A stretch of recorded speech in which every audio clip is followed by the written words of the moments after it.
This is the story of a family whose warmth and laughter were tragically silenced.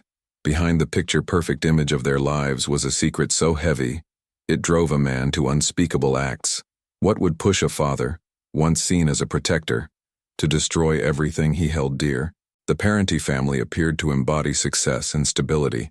William Michael Parenti, known as Bill to his friends, was a 59-year-old attorney with decades of experience. Born and raised in Bay Ridge, Brooklyn, Bill grew up in a disciplined household. His father was a New York State police officer, a figure of authority who instilled the values of hard work and responsibility in his son. Bill excelled academically, attending Brooklyn College and later Brooklyn Law School. His education, generously funded by his uncle, Anthony J. Russo, paved the way for a promising legal career. After a stint at a Wall Street law firm, Bill ventured out on his own in 1988, establishing a private practice. It was a significant moment in his life. He was newly married to Betty Mazzarella, and their first child was on the way. Betty, a devoted wife and mother, balanced her family life with active involvement in her community. The couple's daughters, Stephanie and Catherine, were cherished and well-rounded. Stephanie, a sophomore at Loyola University in Baltimore, was an athlete and a scholar with a bright future ahead of her. Catherine, an 11-year-old sixth grader, was known for her sweet nature and enthusiasm for school. The Parenti family lived in a beautiful home in Garden City, New York, a neighborhood known for its affluence and charm. Their property bordered a golf course, and their lives seemed as picturesque as the manicured lawns of their community. They made regular trips to Brooklyn to visit family, maintaining a connection to Bill's roots. From Halloween traditions to summer visits, they held on to a sense of family togetherness that seemed unshakable. But behind closed doors, cracks were forming. By the way, please don't forget to hit that like button and subscribe for more true crime videos. Bill's legal career took an unusual turn in its later years. He became involved in bridge loans, short-term financial arrangements meant to help developers complete projects while waiting for permanent funding. These loans carried significant risk, but they promised high returns, an enticing proposition for investors. However, Bill's bridge loan business operated more like a house of cards. Instead of investing client funds as promised, he began using new investments to pay back earlier investors. This cycle of borrowing from Peter to pay Paul was classic Ponzi scheme behavior. By 2009, cracks in the facade were starting to show. Some investors began to question why their returns were delayed, or why Bill couldn't return their principal on demand. Among them was a dentist from Garden City, Anthony Salerno, who claimed that he and his wife had given Bill nearly $2 million from their savings and retirement funds. Salerno wasn't alone. At least 3 other investors accused Bill of mishandling millions. Rumors swirled about lawsuits and mounting debts, and the FBI had begun investigating Bill for allegedly defrauding clients out of as much as $20 million. Despite the turmoil, Bill kept his troubles hidden from most. Even close friends and family were unaware of the mounting financial and legal pressures he faced. He maintained his usual routines, commuting to Manhattan and projecting an air of success. But beneath the surface, the weight of his secrets was becoming unbearable. In mid-April 2009, the Parenti family made an unexpected trip to Baltimore to visit Stephanie at Loyola University. Friends found the timing odd. The family had already planned a visit for later that week, and Stephanie had a major chemistry exam to prepare for. Her roommate, Gabrielle Page, later said that Stephanie seemed surprised by her family's arrival. Unbeknownst to Stephanie, this visit would mark the final moments of her life. On Monday, April 20, 2009, concern began to grow when Stephanie missed her final exams. She was known for her reliability, and her absence alarmed both friends and college staff. The Parentis had been staying at the Sheraton Hotel in Towson, Maryland, just outside Baltimore. When the hotel staff was asked to perform a wellness check, a housekeeper attempted to enter the family's room on the 10th floor. The door was locked and no one responded. Around 3 p.m., a hotel manager used a master key to enter the room. Inside, they discovered a scene that would haunt them forever. William Parenti's lifeless body was found in the bathroom. He had taken his own life using a knife purchased earlier that day. On one of the beds lay the bodies of Betty, Stephanie, and Catherine. Investigators determined that the women had died of asphyxiation and blunt force trauma. Law enforcement quickly secured the scene, evacuating other guests on the 10th floor and removing the family's Mercedes-Benz SUV from the parking lot as part of the investigation. The investigation revealed that Bill had killed his wife and daughters in a calculated sequence. Betty and Catherine were likely the first victims, followed by Stephanie. In a heartbreaking twist, Stephanie's roommate had called their hotel room around midnight, unaware of the tragedy already unfolding. Bill answered the call, his voice reportedly calm but off, according to the roommate. After ending the call, Bill retreated to the bathroom, overwhelmed by guilt and despair. His final act of violence was against himself, completing the annihilation of his family. The motive behind Bill's actions became the focus of intense scrutiny. Investigators linked the murders to his financial troubles. As the FBI delved deeper into his business dealings, they uncovered a pattern of deception and a mountain of debt. At least 12 investors claimed to have lost significant sums, with estimates ranging from $12 million to $35 million. For a man whose public image had been built on stability and success, the prospect of exposure must have been devastating. Friends described Bill as meticulous and composed, but in his final days, he confided in one friend that he feared for his life, claiming he was mixed up with the wrong people. Whether these wrong people were real or a fabrication of Bill's spiraling paranoia remains unclear. The tragedy left extended family members grappling with the emotional and financial fallout. Betty's cousins became embroiled in legal battles over life insurance policies, while Bill's relatives sought to distance themselves from the controversy. Friends and neighbors struggled to reconcile the man they knew with the monstrous acts he had committed. For some, the image of the smiling, successful Parente family was forever shattered. But for others, the tragedy served as a stark reminder of the unseen struggles that can exist behind even the happiest appearances. The facade of perfection had crumbled, revealing the devastating consequences of secrets, pressure, and despair. The aftermath of the Parente family tragedy was as complex and haunting as the events leading up to it. In the wake of the murders, the community was left to grapple with the unsettling reality that the man they had known as a devoted father and respected attorney had committed such an unthinkable act. As news of the death spread, speculation grew. The financial troubles that had plagued William Parente's later years came to light, and the web of deceit he had woven began to unravel. Clients and investors, some of whom considered him a friend, were left in shock as they learned the truth about his fraudulent activities. Investigators discovered that Parente had been running what appeared to be a Ponzi scheme for nearly 2 decades. Investors had entrusted him with millions, believing their money would fund bridge loans for construction projects. Instead, he had been using funds from new investors to pay returns to existing clients. The illusion of success depended on a constant influx of money, and when that money stopped coming in, the entire scheme collapsed. Among those who lost everything was Garden City dentist Anthony Salerno. He and his wife had invested nearly $2 million with Parente, draining their savings and retirement accounts. Salerno's devastation was evident when he spoke to detectives, though he was reluctant to share the full extent of his despair publicly. Other investors came forward, recounting similar stories of betrayal. Many had trusted Parente implicitly, drawn in by his reputation as a competent and reliable professional. For them, the realization that their money was gone was only part of the pain. They also had to reconcile the image of a man they thought they knew with the calculated deceit he had carried out over so many years. Despite the mounting evidence, some of Parente's friends and colleagues refused to believe he was capable of such duplicity. They insisted that the accusations were unfounded, even as court records revealed the depth of his financial mismanagement.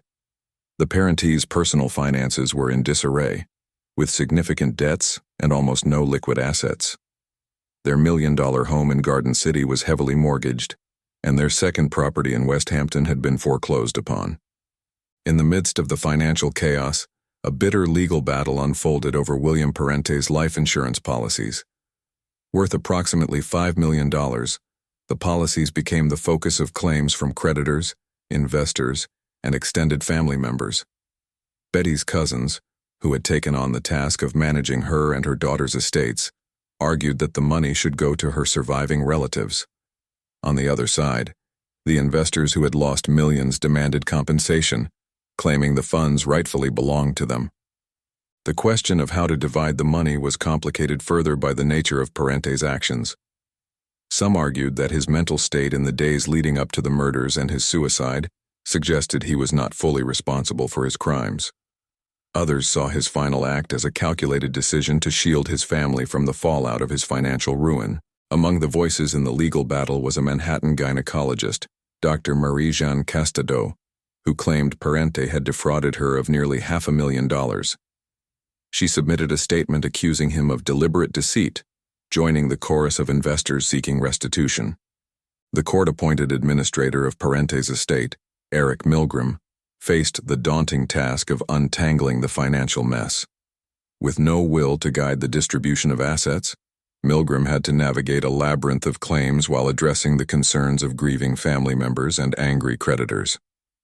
While the legal battles played out, the focus also turned to the personal lives of the Parente family. Those who had known Betty, Stephanie, and Catherine struggled to come to terms with the tragedy.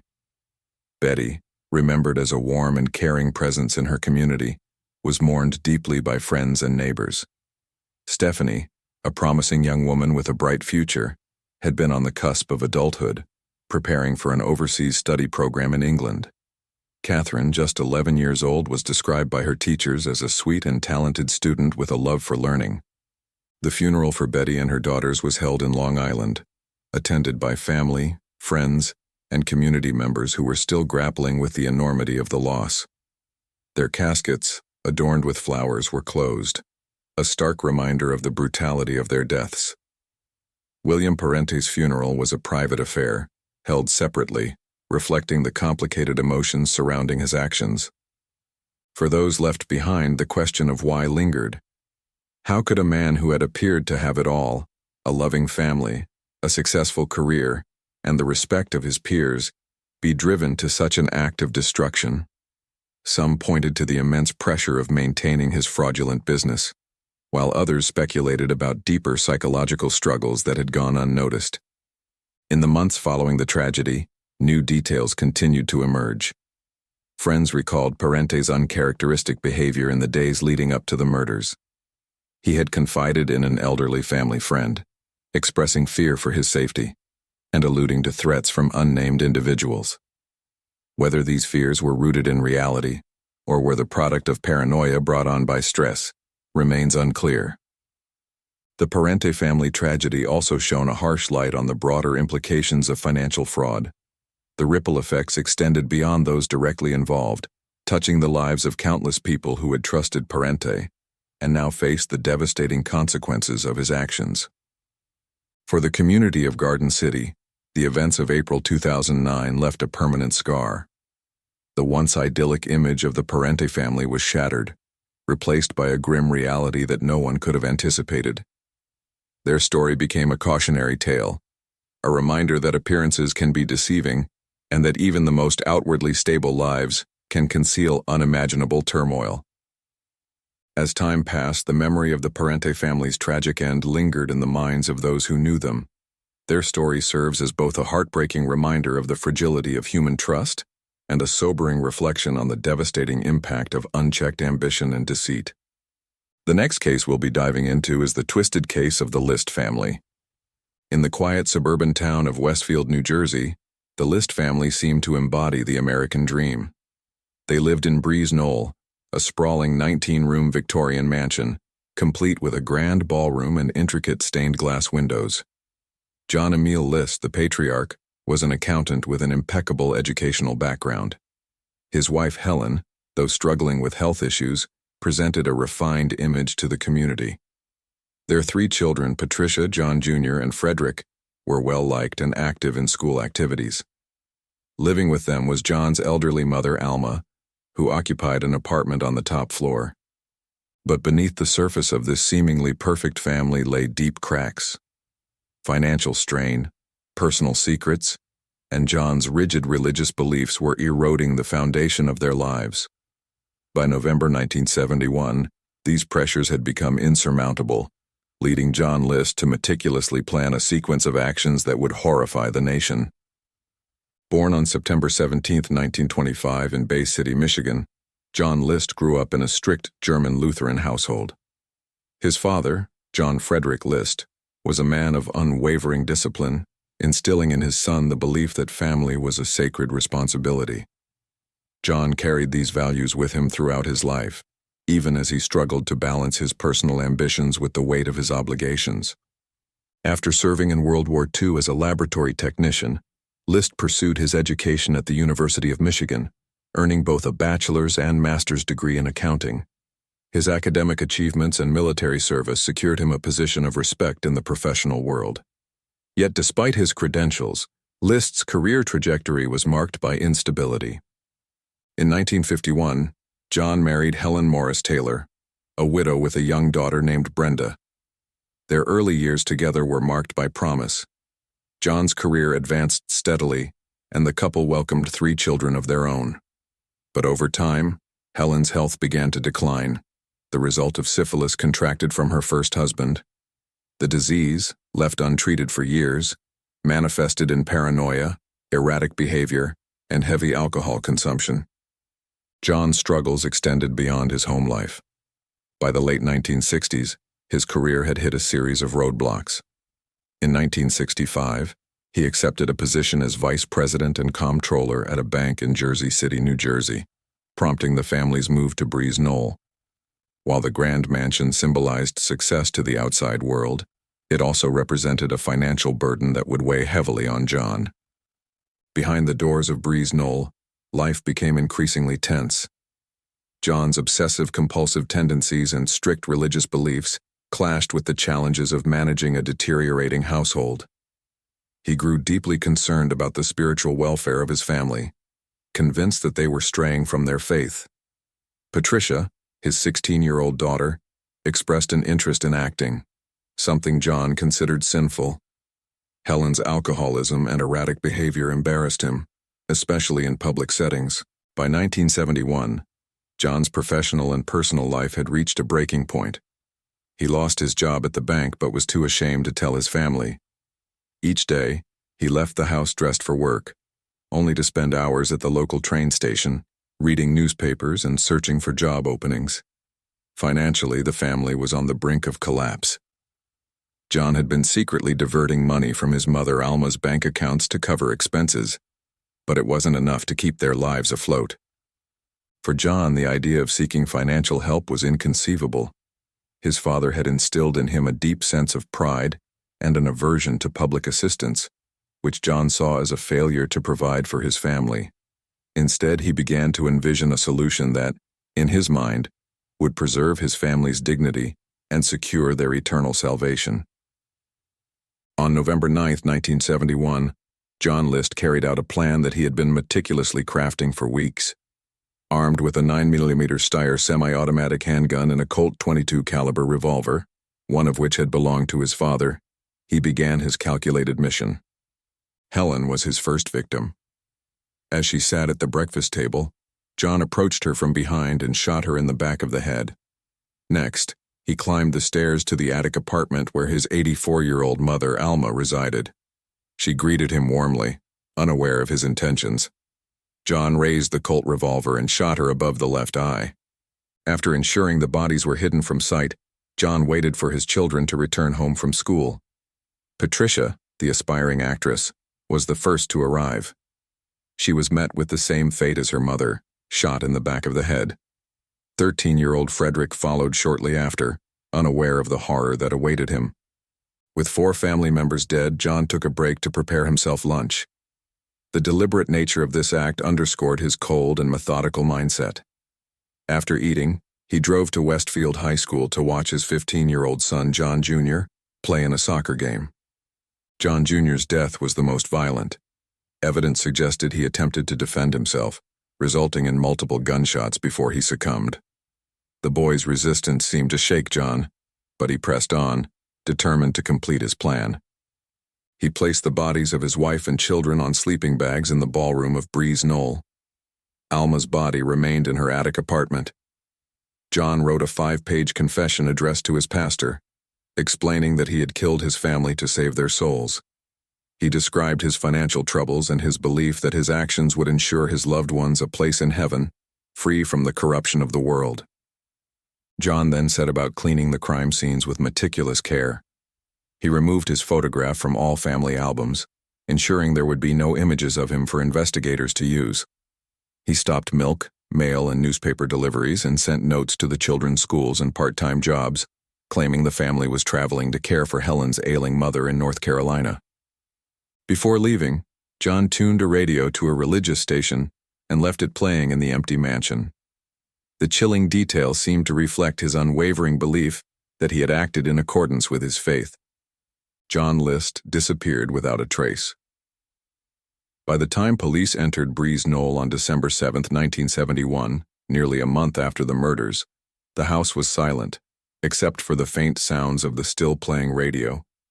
Inside the ballroom, officers discovered the bodies of Helen, Patricia, Frederick, and John Jr., lined up neatly on sleeping bags. Alma's body was found upstairs in her apartment. The crime stunned the nation. Westfield, a town with virtually no history of violent crime, became the site of one of the most infamous murders in New Jersey history. A nationwide manhunt was launched, but John List had planned his escape as meticulously as the murders themselves. The only tangible lead was the family car, abandoned at John F. Kennedy Airport in New York.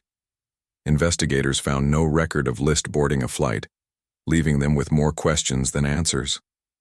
The trail went cold, and John List vanished into obscurity. What drove a man so deeply ingrained in his faith to commit such an atrocity? Was it despair, delusion, or a twisted sense of duty? The answers remained elusive as authorities searched for him in vain. For the next 18 years, the shadow of John List lingered over Westfield, and Breeze Knoll stood as a grim monument to his actions. Then, in 1972, the mansion was destroyed in a suspicious fire, erasing the last physical reminder of the tragedy. But the story was far from over. The story of John List did not end with the discovery of his crimes. For nearly 2 decades, he lived a new life under a new name, hiding in plain sight while leaving behind a legacy of grief and unanswered questions. His ability to evade justice for so long was both a testament to his meticulous planning and a reflection of how much he had been underestimated. But eventually, his carefully constructed facade would crumble. In the immediate aftermath of the murders, the investigation struggled to gain momentum. With no photographs of List left in the house, law enforcement had little to work with. The abandoned family car at JFK Airport suggested a possible flight, but there was no evidence he had boarded a plane. The lack of leads and John List's unassuming demeanor made him almost invisible. Unbeknownst to investigators, John List had fled to Michigan and then to Colorado. By early 1972, he had settled in Denver under the alias Robert Peter Clark, a name he had borrowed from a college acquaintance who had no idea of List's actions. In Denver, he found work as an accountant, blending seamlessly into his new environment. Over the years, List built a life for himself. He joined a Lutheran congregation, maintaining his religious ties, and became a respected member of the community. He even started running a carpool for church members who lacked transportation, a move that seemed to reinforce his image as a kind and giving man. In 1985, John married Dolores Miller, an Army PX clerk he met at a religious gathering. Their relationship appeared stable, and they eventually moved to the Brandermill neighborhood of Midlothian, Virginia, in 1988. To those around him, Bob Clark was an ordinary, mild-mannered accountant with a quiet life. What List could not have anticipated was the rapid advancement of media and technology, tools that would eventually lead to his downfall. In 1989, the case of John List was revisited on the television program America's Most Wanted. Hosted by John Walsh, the show featured cases of fugitives and asked viewers for tips that could lead to arrests. By this time, the List murders had become a cold case, but the producers believed it was worth revisiting. A forensic sculptor, Frank Bender, was brought in to create an age-progressed clay bust of John List. Using photos of List's family members and descriptions of him at the time of the murders, Bender crafted a model that showed what List might look like after nearly 2 decades on the run. The bust was strikingly lifelike, capturing the essence of a man who had aged but remained recognizable. When the episode aired in May 1989, it reached millions of viewers across the country. Among them was Wanda Flannery, a former neighbor of John List in Denver. She recognized the man depicted in the age-progressed bust as her old acquaintance Bob Clark. Suspicious, She contacted the authorities. Less than 2 weeks later, on June 1, 1989, FBI agents arrested John List at his accounting firm in Richmond, Virginia. When confronted, List initially denied his identity, insisting he was Bob Clark. However, fingerprints from his military records and evidence from the Westfield crime scene confirmed what investigators already knew. The mild-mannered accountant was, in fact, the elusive John List. The arrest sent shockwaves across the country. How could a man responsible for one of the most horrific family massacres in American history have lived undetected for so long? The public was both horrified and fascinated by List's ability to reinvent himself, and his arrest reignited interest in the case. List's extradition to New Jersey marked the beginning of his reckoning. In 1990, nearly 19 years after the murders, he stood trial for the killings of his wife, children, and mother. The prosecution presented a damning case, meticulously reconstructing the events of November 9, 1971. Central to the trial was the 5-page confession letter List had left behind. Addressed to his pastor, the letter detailed his financial struggles and his belief that his family's souls were at risk. List claimed that by killing them he was sparing them from the evils of the world and securing their place in heaven. The defense argued that List's actions were driven by a severe mental illness. A court-appointed psychiatrist testified that he suffered from obsessive-compulsive personality disorder, which caused him to see only 2 options: accept public assistance or kill his family. Welfare, List believed, would have exposed his family to ridicule and violated his father's teachings about responsibility. The prosecution countered that List's actions were deliberate and calculated. He had planned the murders meticulously, ensuring that his family would not be discovered for weeks. He had closed bank accounts, stopped deliveries, and removed his photograph from family albums, all signs of premeditation. The testimony painted a picture of a man who was deeply conflicted, torn between his religious convictions and his inability to cope with failure. List's rigid worldview and fear of public shame ultimately led him to commit an act of unimaginable violence. When List took the stand, he expressed regret but stopped short of accepting full responsibility. He claimed that his mental state at the time of the murders had clouded his judgment, leaving him unable to see another way out. He also reiterated his belief that his actions had ensured his family's salvation. The jury was unconvinced. On April 12, 1990, John List was convicted of 5 counts of first-degree murder. At his sentencing, the judge delivered a scathing rebuke, calling List a man without remorse and without honor. List was sentenced to 5 consecutive life terms, ensuring he would never be eligible for parole. While in prison, List occasionally reflected on his crimes. In a 2002 interview with Connie Chung, he expressed remorse, stating that he regretted his actions every day and had prayed for forgiveness. Yet, his reasoning for not taking his own life revealed the same rigid beliefs that had led to the murders. He feared that suicide would bar him from reuniting with his family in heaven. John List died on March 21, 2008, at the age of 82. He passed away from pneumonia while still serving his sentence in New Jersey. His death marked the end of a life defined by contradictions: a devout Lutheran who committed mass murder, a family man who destroyed his own, and a fugitive who lived a quiet life of anonymity for nearly 2 decades. The impact of List's actions reverberated far beyond his family and the town of Westfield. His story has been retold in documentaries, books, and films, serving as both a cautionary tale and a chilling reminder of the darkness that can hide behind a facade of normalcy. In the end, John List's crimes left a legacy of pain and unanswered questions. How could a man so deeply rooted in his faith justify such violence? Was he a cold-blooded killer, or a deeply troubled individual driven to the edge? The answers may never be fully understood, but the story of John List remains one of the most haunting chapters in true crime history. The next case we will be looking at is the Bamber family murders at White House Farm. The Bamber family murders stand as one of the most chilling cases in British criminal history. The sheer brutality of the crime, combined with the layers of deceit, manipulation, and mental health complexities, make it a case that continues to divide opinion even decades later. To outsiders, the Bamber family seemed almost idyllic. They lived in a picturesque farmhouse in the Essex countryside, owned multiple properties, and enjoyed a lifestyle that many envied. But beneath the surface, the dynamics within the family were far from harmonious. June and Neville Bamber had always appeared to be the pillars of their community. Married in 1949, their union was built on shared Christian values. Neville, a towering, affable man, was known for his generosity and kindness. He commanded respect in the village, where he was seen as a leader and a provider. June, quieter and deeply devout, was more introspective.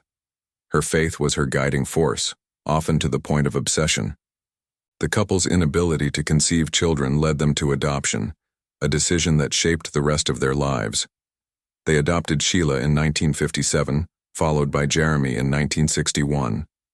While Sheila was seen as the apple of her father's eye, Jeremy was a source of constant concern for both parents.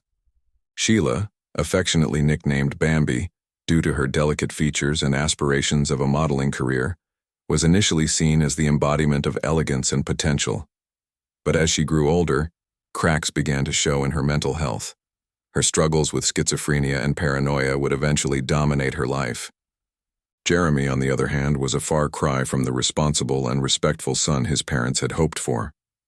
Rebellious and mischievous from a young age, he often clashed with his mother, whom he seemed to delight in tormenting. From hiding rats in her belongings to ignoring her devout teachings, Jeremy's behavior pushed June to her limits. Despite these challenges, the Bambers worked hard to provide their children with the best opportunities. Sheila was sent to prestigious schools and later supported in her modeling aspirations. Jeremy was also sent to private school, though his time there was marked by difficulties including bullying and rumors of abuse. When Jeremy returned home after completing college, Neville and June provided him with a cottage near the farm, a car, and a stake in the family's business. Yet, tensions within the family persisted. Jeremy's parents were increasingly critical of his choices, particularly his involvement in cannabis farming on their land. Sheila's life, meanwhile, was spiraling further out of control. Her failed marriage to Colin Caffell, infidelity on his part, and her struggles as a single mother to twin boys, Nicholas and Daniel, compounded her mental health issues. Her diagnosis of schizophrenia led to repeated hospitalizations, during which she expressed delusions about her children being possessed and voiced violent thoughts. By August 1985, the family dynamics were fraught with tension. Sheila, accompanied by her twin sons, arrived at White House Farm to spend time with her parents and Jeremy. The visit was intended to be a chance for reconciliation, but it instead set the stage for tragedy. On August 6, 1985, the family gathered for dinner. Conversations were strained, particularly when Neville and June suggested that Sheila place her children in daytime foster care, a suggestion that offended her deeply. Jeremy, too, seemed distant, leaving shortly after dinner to return to his cottage. In the early hours of August 7th, Jeremy claimed he received a frantic phone call from his father. According to Jeremy, Neville said that Sheila had gone berserk with a gun. But rather than call emergency services directly, Jeremy phoned a non-emergency number which delayed the response. When police finally arrived at White House Farm, they found a house eerily silent, except for the sound of a barking dog. Jeremy's behavior outside the farmhouse raised some eyebrows. He appeared distressed, yet his actions seemed incongruent with the gravity of the situation. After waiting for hours, officers finally entered the house at 7:54 a.m. Inside, they discovered a scene of unimaginable horror. Neville was found in the kitchen, his body riddled with 8 gunshot wounds. Evidence suggested he had fought fiercely against his attacker, sustaining numerous defensive injuries. Upstairs, the bodies of June, Sheila, and the twins were found. Each had been shot multiple times. Sheila was discovered with the rifle positioned near her body, leading investigators to initially conclude that she had killed her family before turning the gun on herself. Jeremy was overcome with emotion upon hearing the news, collapsing in apparent grief. But as the investigation unfolded, cracks began to appear in his version of events. Sheila's mental health history made her an easy scapegoat. Police quickly latched onto the theory that she had committed the murders during a psychotic break. The media echoed this narrative, labeling her mad and unfit to care for her children. But there were inconsistencies that couldn't be ignored. The discovery of a silencer hidden in the farmhouse's gun cupboard raised significant doubts about the initial theory. Forensic analysis revealed blood on the silencer, and experts determined that it would have been nearly impossible for Sheila to use the silencer and then place it back in the cupboard before allegedly taking her own life. This revelation shifted the focus of the investigation. Jeremy's behavior, both before and after the murders, began to come under scrutiny. At the funeral, his dramatic displays of grief seemed exaggerated, even performative. Friends and family members noted his unusual demeanor, including moments when he appeared to grin or joke inappropriately. Julie Mugford, Jeremy's girlfriend at the time, became a key figure in the case. Initially supportive of Jeremy, she later came forward with damning allegations. According to Julie, Jeremy had spoken openly about wanting to kill his family, expressing frustration with their control over his life and finances. Julie's testimony detailed how Jeremy had discussed various methods of carrying out the murders, including staging them to look like an accident or blaming Sheila due to her mental illness. On the night of the murders, Julie claimed Jeremy had called her, stating, "It's tonight or never." Jeremy's financial motives were also examined. As the sole surviving heir, he stood to inherit the family estate, including the farmhouse and its surrounding properties. Despite the significant support he had already received from his parents, Jeremy reportedly felt entitled to more. In 1986, Jeremy was arrested and charged with the murders. His trial became a media sensation, with the prosecution portraying him as a cold, calculating killer, motivated by greed. The defense argued that Sheila's mental illness made her the more likely suspect, but the evidence against Jeremy was overwhelming. The jury found Jeremy guilty, and he was sentenced to life in prison. Yet, even after his conviction, debate about the case continued. Some believed that Sheila's mental health struggles were unfairly used to paint her as a scapegoat, while others questioned the reliability of Julie's testimony. To this day, Jeremy Bamber maintains his innocence. The case remains a source of fascination and controversy, a haunting reminder of how fragile family bonds can become when strained by greed, mental illness, and betrayal. The fallout from the White House farm murders extended far beyond the courtroom. The aftermath left a tangled web of unresolved emotions, unanswered questions, and a community forever haunted by the brutal slayings. While Jeremy Bamber sat behind bars following his conviction, the debate over his guilt raged on, fueled by claims of injustice, new evidence, and conflicting accounts from those involved. For many, the conviction provided closure. The jury had been swayed by the prosecution's compelling case, which pointed to Jeremy as the orchestrator of the murders. He had stood to gain everything: his family's wealth, properties, and freedom from their overbearing control.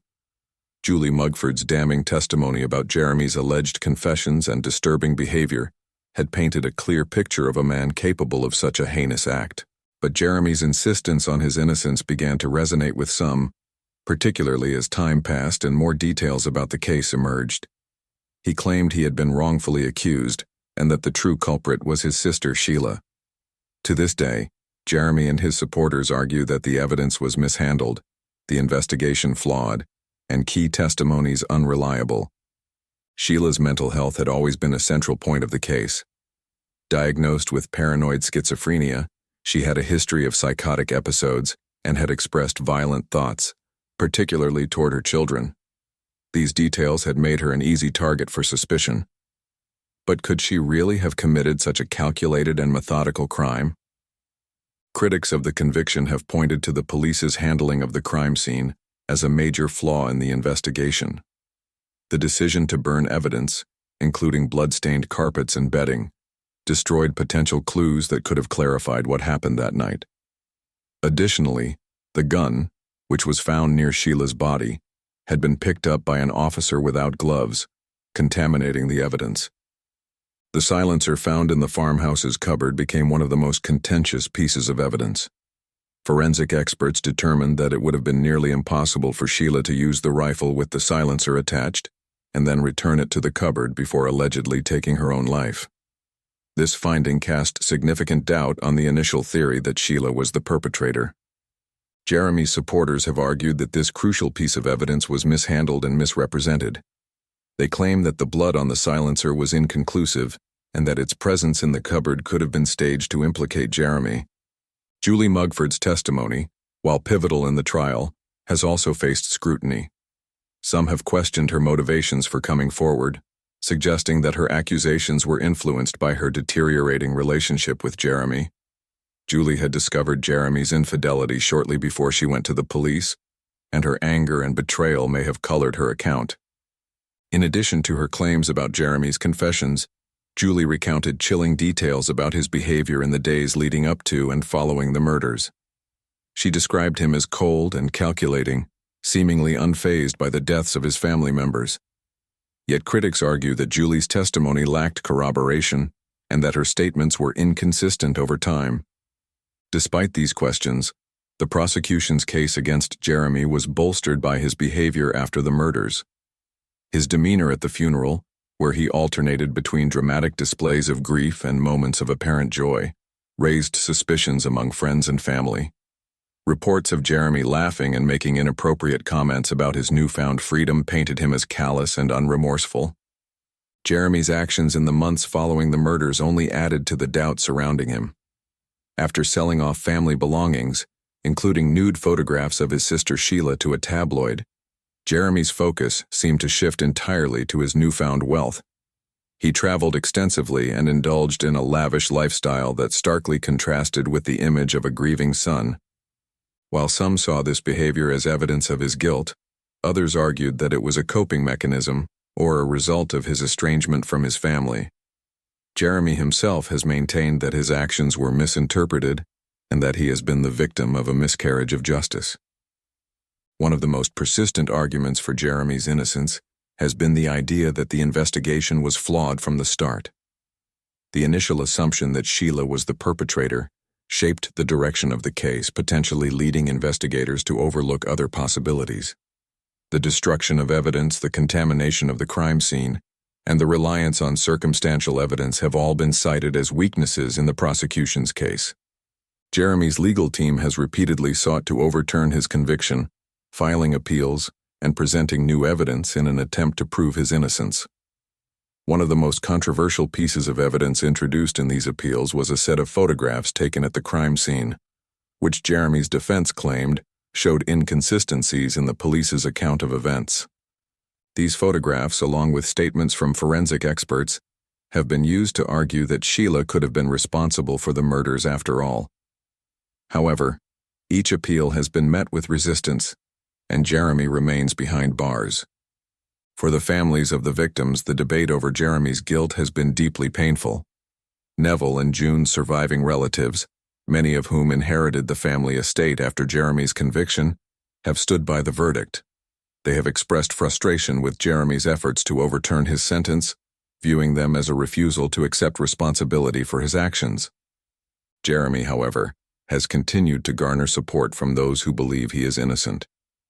Advocacy groups and independent investigators have taken up his cause, arguing that the case against him was built on shaky foundations. These supporters point to what they see as inconsistencies in the evidence and question whether the full truth about the murders has ever been uncovered. The media's portrayal of the case has also played a significant role in shaping public opinion. Documentaries, books, and dramatizations have revisited the story from various angles, often highlighting the unanswered questions and conflicting narratives. These portrayals have kept the case in the public eye, fueling ongoing debates about justice, mental health, and family dynamics. For many, the White House farm murders serve as a chilling reminder of how appearances can be deceiving. The Bamber family, with their picture-perfect facade, harbored tensions and secrets that ultimately led to tragedy.